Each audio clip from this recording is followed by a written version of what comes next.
우리는 지난주에 타락으로 인해서 어떠한 형벌과 저주가 이 땅에 이루어졌는지에 대해서 살펴보았습니다. 오늘은 이 타락으로 인한 형벌과 저주받은 자들에게 주어진 복된 소식, 복음이 무엇인지에 대해서 살펴보고 확증하도록 하겠습니다. 하나님은 타락으로 인하여 절망과 심판 가운데 있는 자들에게 복된 소식을 주셨습니다. 이것이 바로 태초에 선포된 하나님의 예언의 말씀입니다. 이 말씀은 우리가 두고두고 기억하며 잊지 말아야 하는 말씀입니다. 이 예언으로 인하여 성경이 시작되고 이 예언이 어떠한 과정을 통하여 어떻게 성취되었는지 이것을 보여주는 것이 바로 성경의 구원의 역사이기 때문입니다. 그리고 교회 시대는 하나님의 예언이 시작과 과정과 성취를 통해 이루어진 이 모든 역사가 적용되는 시대입니다. 교회는 이 모든 하나님의 말씀이 어떻게 우리 안에서 적용되고 우리의 인생에서 적용되는지를 보게 된 놀라운 복을 받은 자들인 것입니다. 태초에 선포된 복음이 창세기 3장 15절에 증거되었습니다. 내가 너로 여자와 원수가 되게 하고 너의 후손도 여자의 후손과 원수가 되게 하리니 여자의 후손은 내 머리를 상하게 할 것이요 너는 그의 발꿈치를 상하게 할 것이니라 하시고, 이 말씀이 바로 태초에 선포된 복음, 그래서 성경학자들은 이것을 원시복음이라고도 합니다. 이것이 태초에 선포된 하나님의 복된 예언의 말씀이었습니다.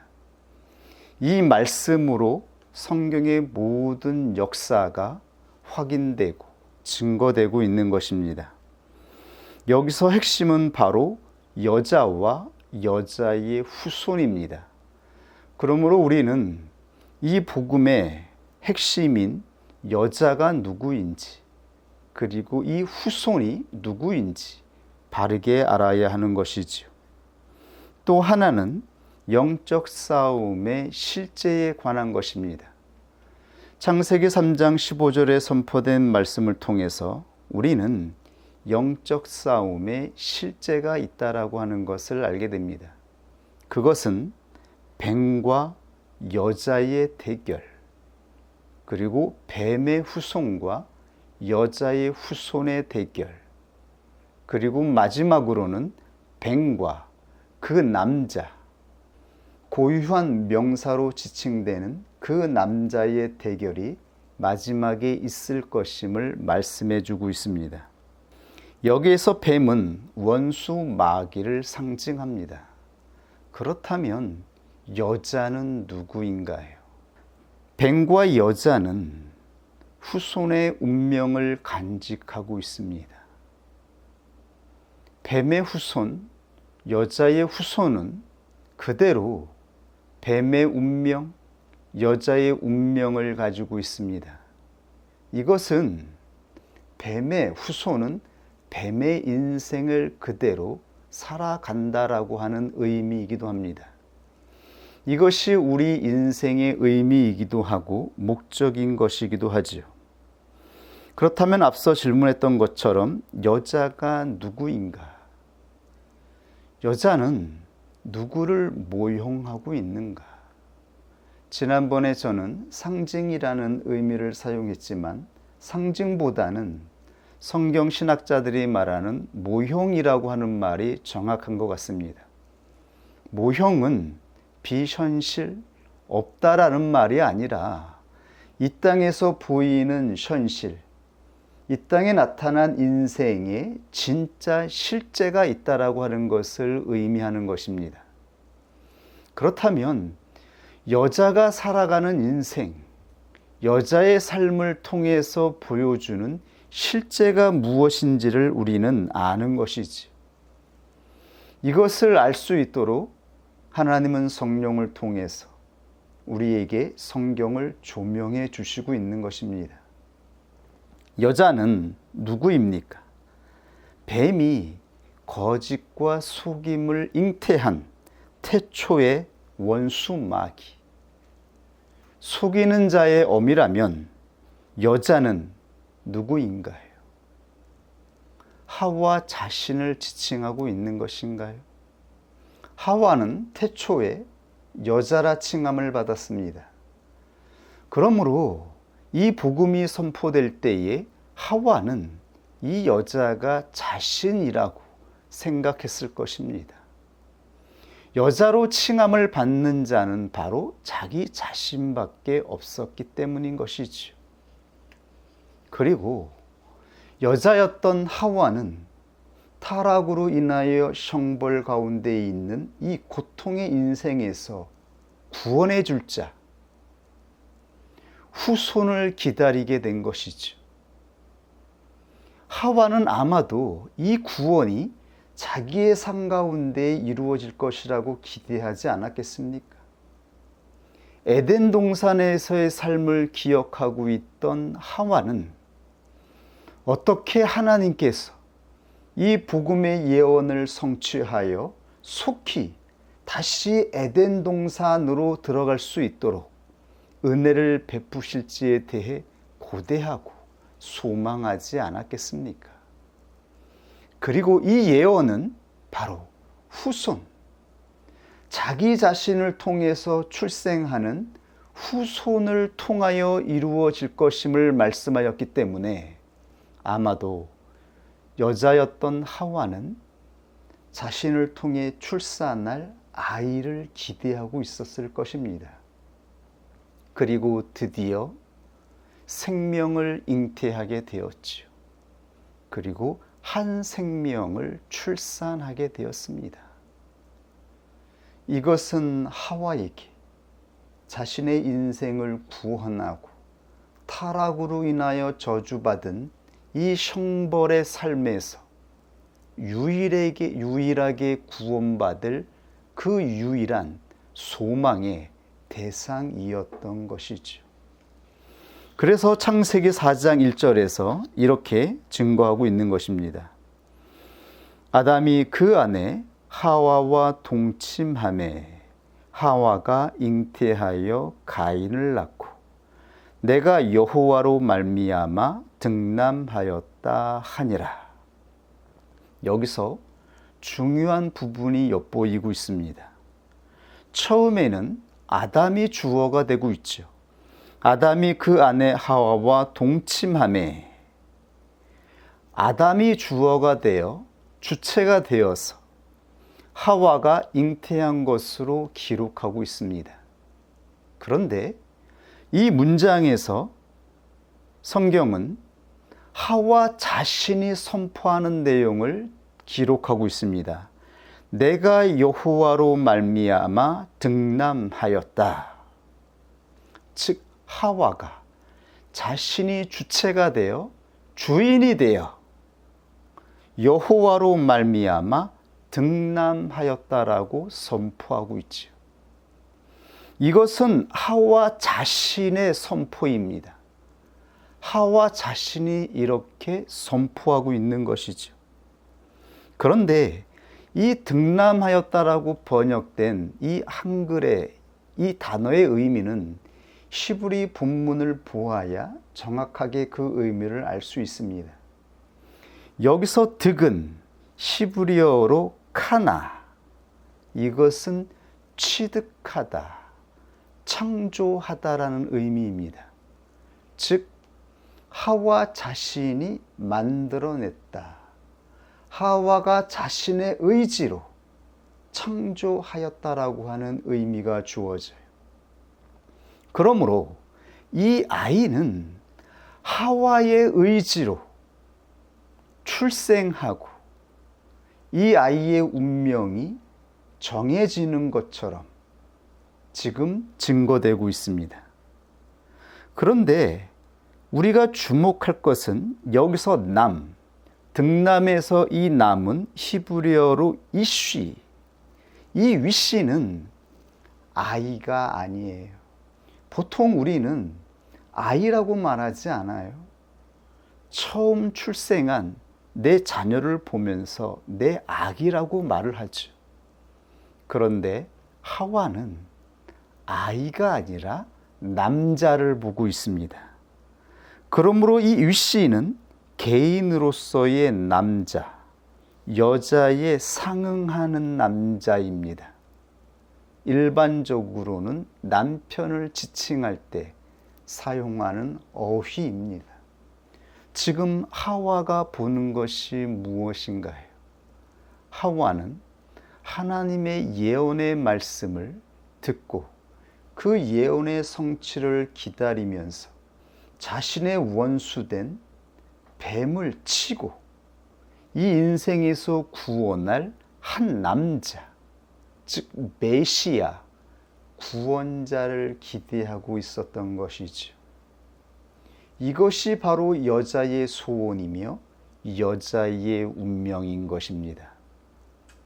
여자는 하나님의 예언을 따라 나타날 그 남자를 바라보고 있는 것입니다. 그러므로 하와는 아이가 아니라 한 남자를 보고 있는 것입니다. 그런데 여기에서 여자가 무지와 교만으로 착각하고 있는 것이 하나가 있죠. 내가 여호와로 말미암아 등남하였다. 이것이 바로 교회의 무지이며 교만이기도 한 것이죠. 본문을 보면 내가 여호와로 말미암아 등남하였다. 여호와를 고백하고 있는 것처럼 보여요. 그런데 여기에서 사용한 전치사 말미암아는 영어로 with, 함께라는 뜻입니다. 즉 여자와 하나님이 동등한 위치에서 동역하여 한 남자를 만들어냈다라고 말하고 있는 것입니다. 이것이 바로 여자의 교만이며 무지인 것이죠. 하나님의 은혜를 받은 교회가 하나님의 이름을 고백하고 하나님의 이름으로 살아가며 하나님의 이름으로 많은 일들을 합니다. 그런데 교회의 교만은 바로 하나님과 자신의 위치를 동등하게 놓는 것입니다. 하나님의 사역과 나의 사역이 동등한 위치에서 이루어지고 있다라고 생각하는 것입니다. 물론 자기의 생각으로 그러한 의도를 가지고 사역을 하거나 또는 말하는 것이 아닐지도 모릅니다. 그러나 자신이 가지고 있는 의지, 자신이 가지고 있는 뜻이 어떻게 어긋나고 있는지를 모른다면 이것은 무지인 것이죠. 그러므로 무지와 교만이 같은 선상에서 발생하고 있음을 알 수가 있는 것입니다. 하나님과 함께 사역하여 씨를 잉태하고 출산시킨 것으로 생각하는 것입니다. 이것이 바로 여자가 가지고 있는 무지였던 것입니다. 여기서 여자였던 하와는 바로 교회를 모형하고 있었던 것이죠. 성경에 등장하는 여자, 하나님의 예언을 따라 선포되는 여자는 언제나 교회를 모형하고 있습니다. 그런데 하와는 타락한 교회였던 것이죠.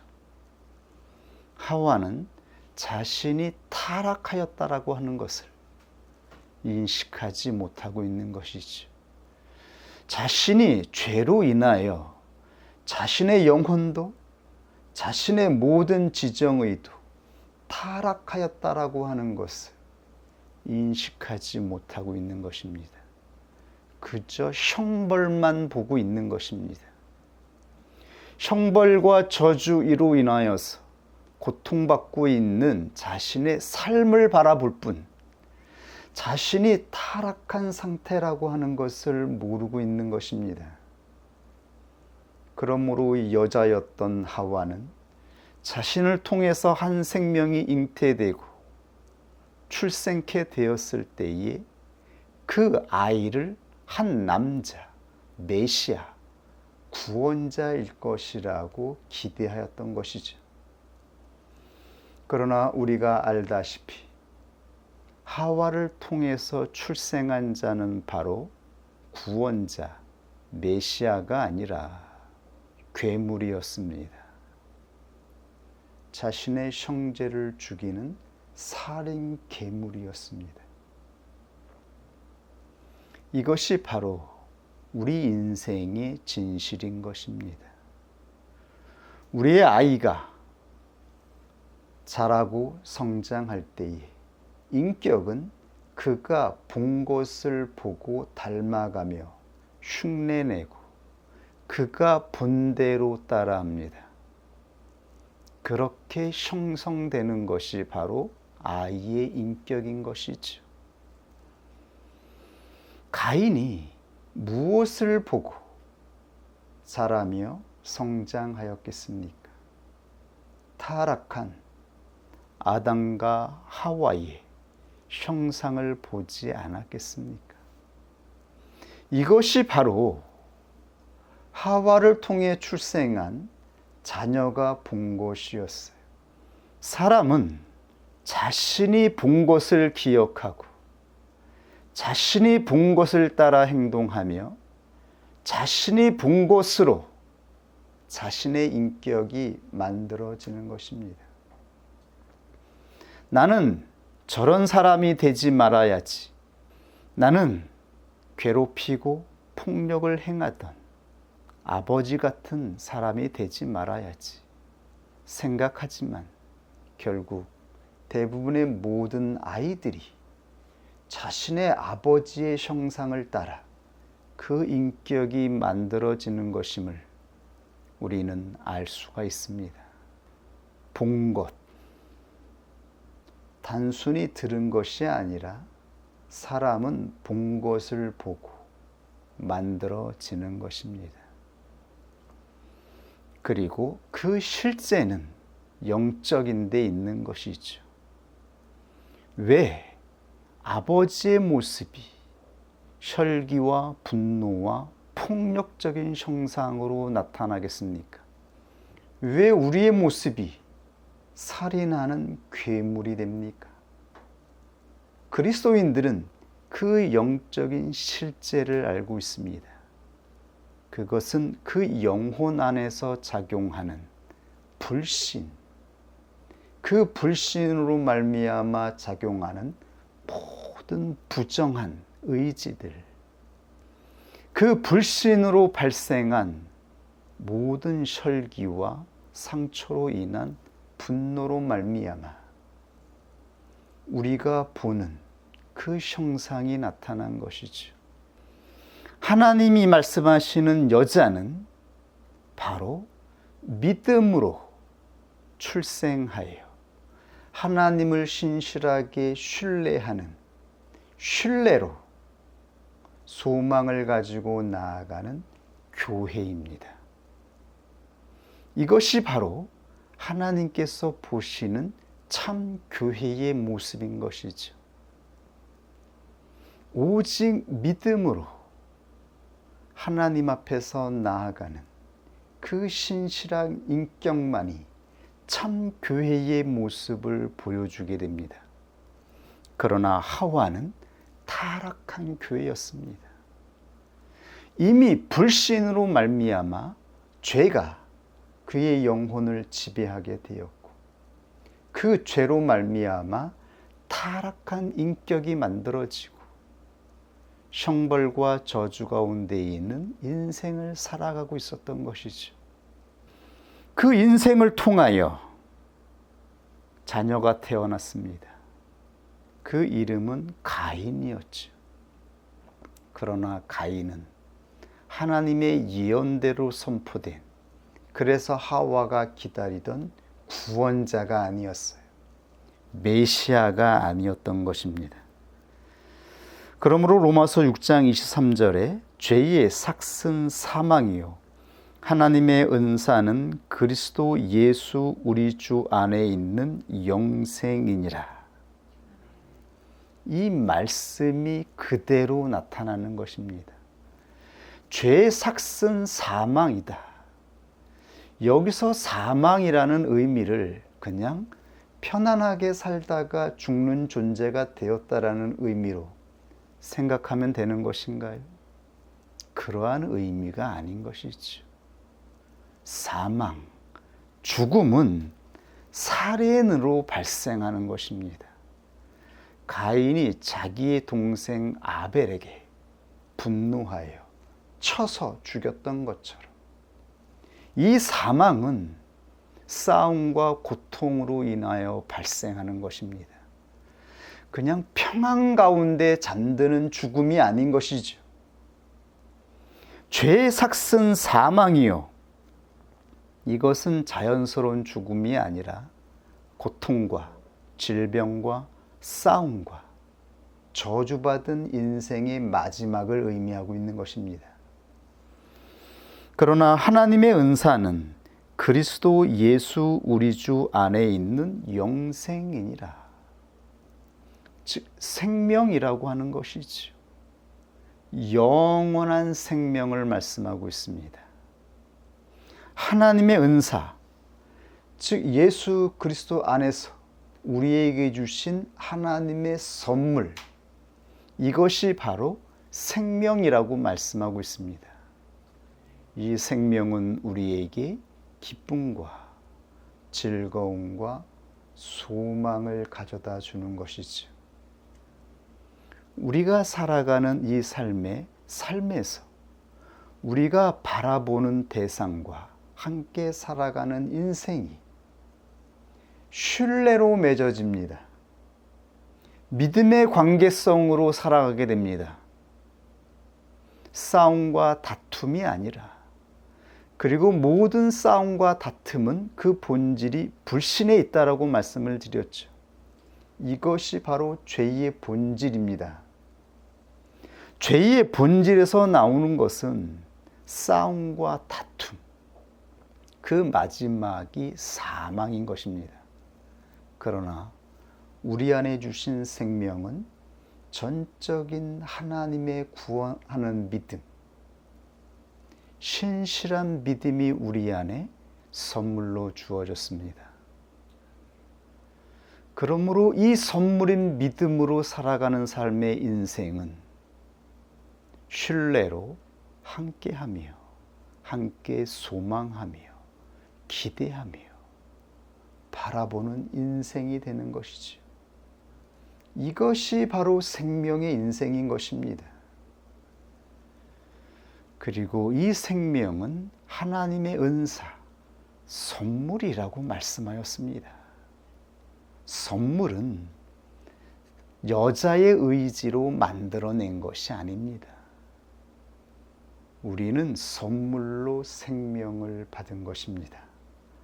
하나님의 전적인 의지로 하나님이 행하시는 전적인 창조의 의지, 하나님께서 행하시는 그 놀라운 사역하는 의지로 우리에게 생명이 선물로 주어졌으며, 이 생명은 하나님의 견인으로 말미암아 우리의 인생을 구원하게 되는 것입니다. 그러므로 교회는 하나님 앞에 순종하는 의지로 살아가는 것이지요.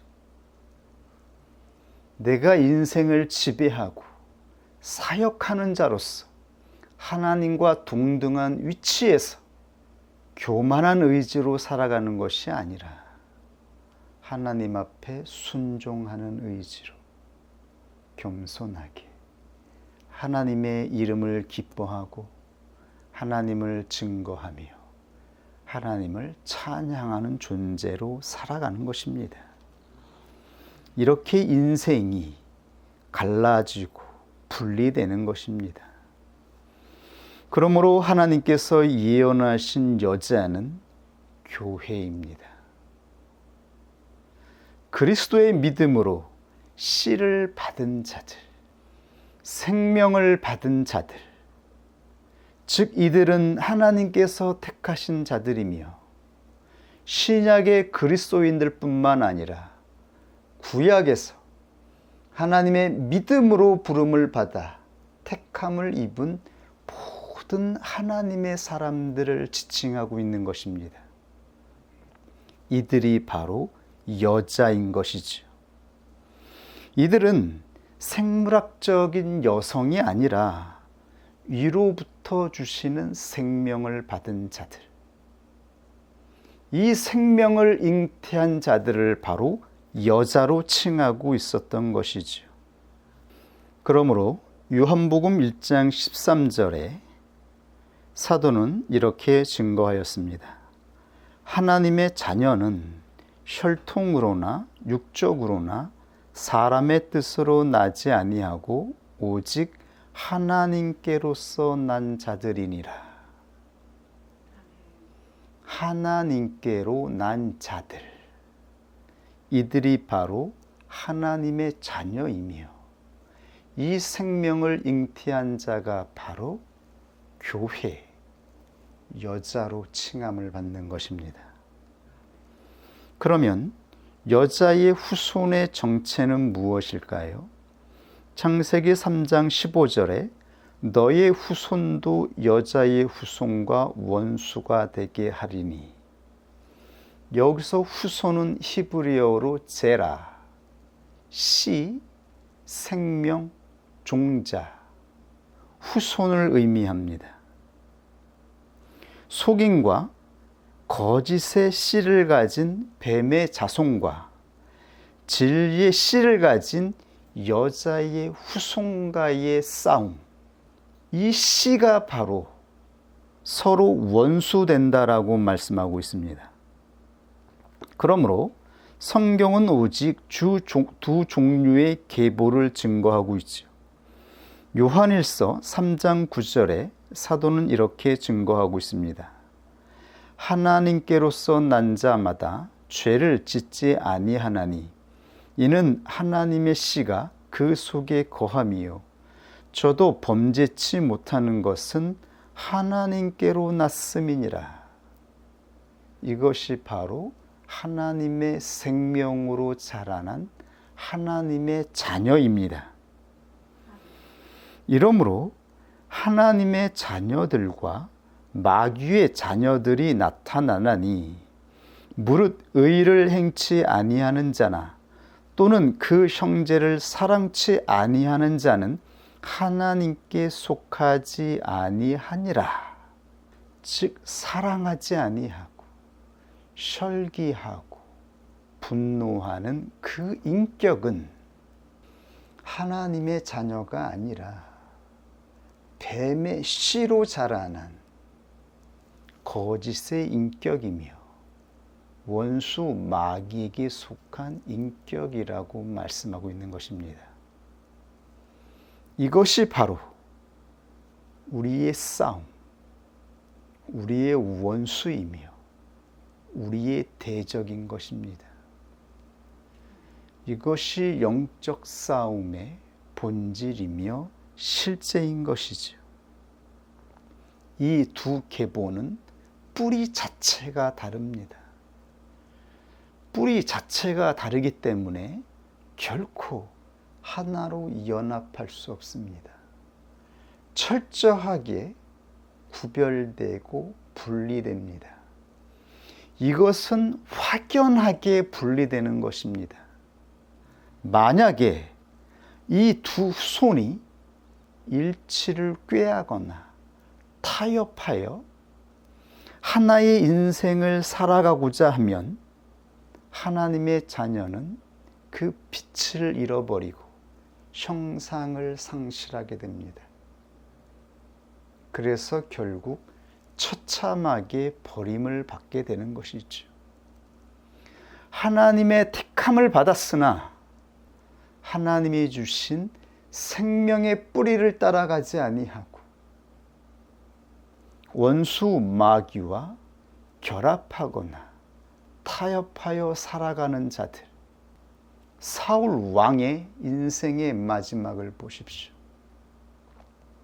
아합 왕의 마지막 인생을 보십시오.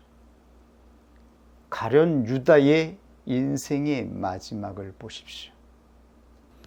하나님의 자녀로 살아갈 수 있는 은혜를 받았지만 그들이 자신의 특성을 잃어버리고 뱀의 후손과 연합하게 되었을 때에 그 인생은 처참하게 되는 것입니다. 수치와 부끄러움으로 남게 되는 것입니다. 이것이 바로 영적 싸움의 실제인 것입니다. 이것이 우리의 인생을 나타냅니다. 우리의 인생이 어떻게 마지막에 열매를 맺을 것인지, 혈기와 분노의 형상으로 그의 인생이 점철되어서 강팍하고 고통과 괴로움의 얼굴로 그의 인생이 확정될 것인지, 아니면 하나님이 주신 믿음, 이 믿음을 따라 살아가는 인생으로 확정될 것인지, 그것은 우리의 현실에서 나타나는 것입니다. 우리의 현실과 우리의 죽음 이후에 내세의 삶이 우리 영혼 안에서는 달라지는 것이 아니죠. 우리 안에 있는 생명과 우리의 인격은 그대로일 것이기 때문입니다. 그러므로 이 땅에서 성화되지 아니하면 하나님 나라에 가서 성화될 수가 없는 것입니다. 그것은 로마 가톨릭이 주장하는 연옥의 교리인 것이죠. 우리는 연옥의 교리를 받아들이지 않습니다. 우리는 모두 이 땅에서 성화되어야 하며 하나님의 아들로 자라나야 하는 것입니다. 이것이 바로 우리 인생의 의미라고 하는 것을 명심할 수 있기를 원합니다. 그러므로 이 후손은 단수이면서 집합단수, 한 사람이면서 전체로서의 하나, 이 씨를 잉태한 모든 여자를 지칭하기도 한다라고 하는 것, 이것이 성경의 증거임을 명심할 수 있기를 원합니다. 그렇다면 마지막으로 그 남자의 정체는 무엇인가요? 이 싸움의 마지막 성취, 마지막 성패는 마지막에 오실 메시아, 구원자로 지칭되는 한 사람으로 인하여 결정됩니다. 갈라디아서 3장 16절에 사도는 이렇게 증거하였습니다. 이 약속들은 아브라함과 그 자손에게 말씀하신 것인데, 아브라함과 그 자손, 야곱, 이삭, 요셉, 그 모든 자손들에게 이 예언이 그대로 전해졌죠. 그런데 여럿을 가리켜 그 자손들이라 하지 아니하시고 오직 하나를 가리켜 내 자손이라 하였으니 곧 그리스도라, 단수인 것입니다. 마지막에 나타날 한 사람, 메시아, 구원자는 바로 예수 그리스도 한 분이십니다. 드디어 하나님의 자녀들이 기대하고 고대하던 메시아 구원자가 나타났습니다. 예수 그리스도가 이 땅에 오셔서 뱀의 머리, 즉 사망의 권세를 치셨습니다. 6월절 어린 양으로 오셔서 죽음의 권세를 치시고 예수 그리스도를 믿는 자들에게 모든 사망의 권세가 끊어지게 하신 것입니다. 이 실제는 바로 믿음의 역사가 하나님의 은혜로 말미암아 모든 그리스도인들 안에서 시작되었다라는 의미입니다. 한 사람 예수 그리스도로 말미암아, 즉 그 전에는 한 사람 한 사람을 통해서 이 씨가 보존되어 오다가 예수 그리스도 마지막 한 분 구원자로 말미암아 이제 이 씨가 사방으로 뿌려진 것입니다. 그러므로 수많은 사람들이 복음을 듣는 자마다 이 씨를 받아 예수 그리스도 말미암아 생명을 얻게 된 것입니다. 그 실제는 바로 그 영혼들 안에서 살아있고 구원 얻는 믿음의 역사가 시작된 것입니다. 불신과 절망으로 이 가망 없는 인생에서 우울하게 불행하게 살아가던 영혼들이 하나님이 주신 믿음으로 말미암아 소망을 갖게 된 것이죠. 모든 것을 부정하고 모든 것에 대하여 절망과 좌절로 혈기밖에 나오지 않던 겨우 인내하며 살아가던 이 인생에 생명이 주어진 것입니다. 하루하루를 살아갈 수 있는 기쁨과 즐거움의 삶이 시작된 것입니다. 그 정체는 바로 예수 그리스도로 말미암아 주어진 새 생명인 것이죠. 이 생명으로 말미암아 예수 그리스도 안에서 집합 단수가 완성된 것입니다. 그들을 바로 교회라 하는 것이죠. 예수 그리스도를 믿음으로 말미암아 생명을 받은 자들, 그리고 그 생명으로 자라나는 자들, 이들이 바로 교회인 것입니다. 그러므로 갈라디아서 4장 6절에 너희가 아들인 고로, 이것은 사도가 성도들에게 하시는 말씀이죠. 너희가 아들인 고로, 하나님이 그 아들의 영, 여기서 아들은 예수 그리스도, 한 분 독생자 예수 그리스도이시죠. 예수 그리스도의 영을 우리 마음에 보내사 아바 아버지라 부르게 하였느니라. 그러므로 내가 이후로는 종이 아니요 아들이니, 아들이면 하나님으로 말미암아 유업을 이을 자니라. 로마서 8장 14절에 무릇 하나님의 영으로 인도함을 받는 그들은 곧 하나님의 아들들이라.